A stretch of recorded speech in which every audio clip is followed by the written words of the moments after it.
2-4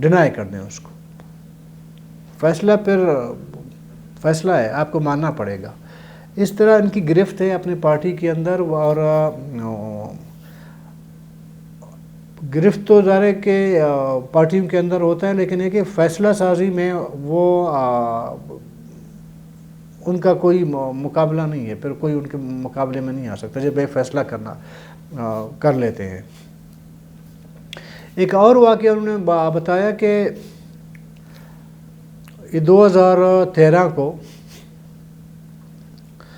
چونکہ ہم اتحادی تھے مسلم لیگ نون کے، تو نواز شریف صاحب نے ایک میٹنگ کال کی. نون لیگ والے بیٹھے تھے، باقی بھی بیٹھے تھے.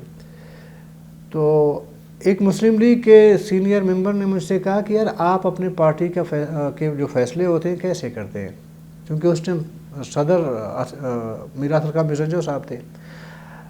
تو میر حسن خان کہتے ہیں کہ میں نے ان کو کہا دیکھیں ہمارا فیصلہ یہ کہ ہمارا ایک سینٹرل کمیٹی ہے، وہاں پہ ہم بیٹھتے ہیں، اس پہ کوئی بھی ایشو اس پہ ڈسکس کرتے ہیں.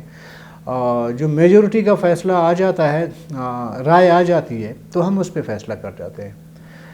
تو پھر میں نے مسلم لیگ نون کے اس موسٹ سینئر بندے سے پوچھا کہ آپ لوگ کیسے فیصلے کرتے ہیں.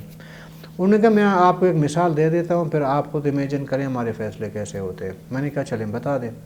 انہوں نے کہا کہ جس ٹائم یہ ممنون حسین پریزیڈنٹ بنے نا پاکستان کے، بولتے ابھی فیصلہ ہونا تھا مسلم لیگ نون کا کہ صدر کس کو بنانا ہے.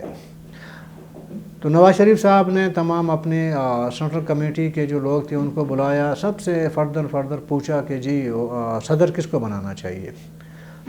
لوگوں نے مختلف رائے دی. اکثریت نے یہ فیصلہ کیا، یعنی کہ رائے دی میاں نواز شریف صاحب کو کہ شاید خاقان عباسی کو صدر بنا دے، یا دوسرا انہوں نے کہا پرویز رشید کو. ان دونوں میں سے کسی ایک کو آپ لوگ صدر بنا دیں. مطلب اکثریت نے یہ فیصلہ کیا کہ یہ دونوں بہتر ہے ہمارے پارٹی کے وغیرہ وغیرہ. تو میاں صاحب نے کہا چلیں ٹھیک ہے، آپ لوگوں نے اپنی رائے دے دی. سب نے کہا جی، بولتے ہیں چلیں ٹھیک ہے. ابھی گھنٹی بجایا، بندہ آ گیا تو ان کو کہا کہ یار ممنون حسین صاحب کو بلائیں. ممنون حسین صاحب آ گئے تو سب کو کہا کہ جی آپ کا صدر یہ ہے.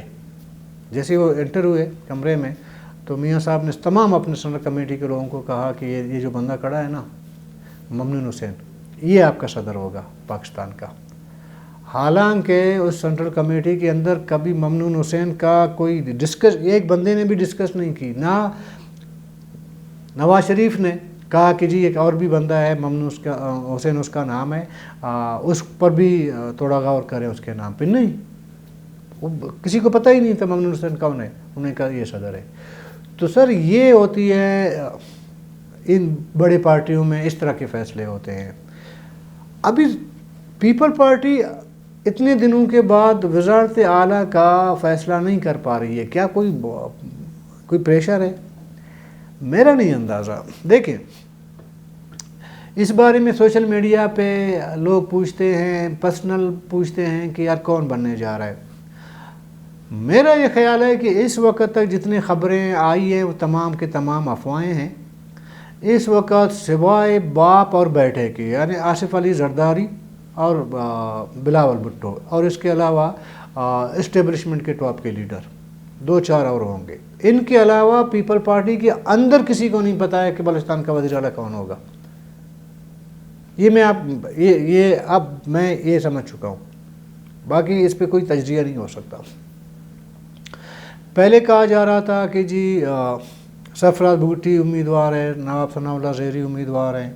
تو کل انہوں نے ایک کمیٹی بنا دی ہے پیپل پارٹی نے یہ بلوچستان کے امور دیکھنے کے لیے. اس میں علی حسن زہری، سرفراز بھگٹی، ثناء اللہ زہری اور چنگیز جمالی یہ ممبر تھے.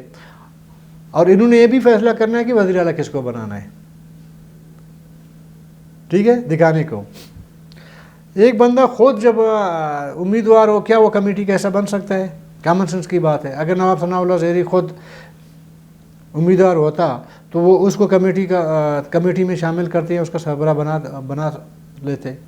یا سرفراز بھگٹی اگر امیدوار ہوتا تو اس کو کمیٹی میں شامل کر لیتے. یا علی اصغر زہری شامل ہوتا مطلب نام وزارت اعلیٰ کے لیے تو کیا اس کا نام بھی شامل ہوتا؟ نہیں. ذرا کہ کمیٹی وہ ہے جو دوسروں کا فیصلہ کرے، وہ نہیں ہے کہ خود بیٹھ کے خود اپنا فیصلہ کر لے. ابھی ثناء اللہ زہری میٹنگ بلا کے کہے گا میں وزیر اعلیٰ ہوں، یا سرفراز بھوٹی کہے گا میں وزیر اعلیٰ ہوں. ایسا تو ممکن نہیں ہے، ہوتا نہیں ہے، ویسے کامن سینس ہے. تو کمیٹی بنانے کے بعد مجھے ریئلائز ہوا کہ یہ تو بندے تھے ہی نہیں جن کا نام ہم لوگ لے رہے تھے. ابھی بھی بیچ میں ابھی دو بندے رہتے ہیں، ایک ظہور بلیدی اور دوسرا جو ہے آپ کا میر صادق عمرانی. یہ دو بندے رہتے ہیں. ابھی میرا خیال ہے جب حالانکہ ظہور بلیدی صاحب سے ابھی میں آپ سے جو بات کر رہا ہوں اس سے آدھا گھنٹہ پہلے بھی بات ہوئی ہے، اسی طرح باقی لیڈرشپ سے بھی بات ہوئی ہے. کسی کو کچھ نہیں پتا کہ کون وزیر اعلیٰ بن رہا ہے. ممکن ہے کہ پیپل پارٹی صادق عمرانی کو وہ وزیر اعلیٰ بنانا چاہتے ہوں کیونکہ وہ پارٹی کے پرانے جالے ہیں. پیپل پارٹی چاہتی ہے کہ ان کا کوئی اعتبار کا بندہ ہو، اور اسٹیبلشمنٹ شاید کسی اور کو بنانا چاہتا ہو. جب دونوں ایک پیج پر ہوں گے تو پھر بلوچستان کا وزیر اعلیٰ آ سکتا ہے. اور زیادہ امکان شاید یہ ہے کہ ظہور بلیدی کو ابھی آج سے میں بات کر رہا ہوں، آج 27 فروری ہے، اس وقت میں آپ سے بات کر رہا ہوں، کوئی شام کے 4-5 بج رہے ہیں. تو اس وقت تک جو خبریں آ رہی ہیں، جو امپریشن کریٹ ہو رہا ہے یا امپریشن دی جا رہی ہے، تو اس میں ایسا لگ رہا ہے کہ ظہور بلیدی کا پلڑا باری ہے بطور وزیر اعلیٰ. لیکن یہ بھی حتمی نہیں ہے، میں آپ کو یہ بتا دوں. حتمی طور پر تب آپ اس کو حتمی کہہ سکتے ہیں جب باقاعدہ طور پر ایک بندہ بطور وزیر اعلیٰ حلف لے. جس دن حلف لیا تب آپ سمجھ جائیں کہ یہ بلوچستان کا وزیر اعلیٰ ہے. حلف لینے سے 5 منٹ پہلے تک بھی بلوچستان کے معاملات پہ کوئی پیشن گوئی نہیں ہو سکتی ہے، کوئی اینالائز نہیں ہو سکتا، اور کچھ بھی کہنا قبل وقت ہوگا. تو اس لیے فی الحال بلوچستان کے لیے کوئی وزیر اعلیٰ منتخب نہیں ہوا ہے، نامزد نہیں ہوا ہے باقاعدہ طور پر. اور باقی جتنی خبریں ہیں ان کو آپ افواہ سمجھ سکتے ہیں. اجازت دیجیے، اللہ حافظ.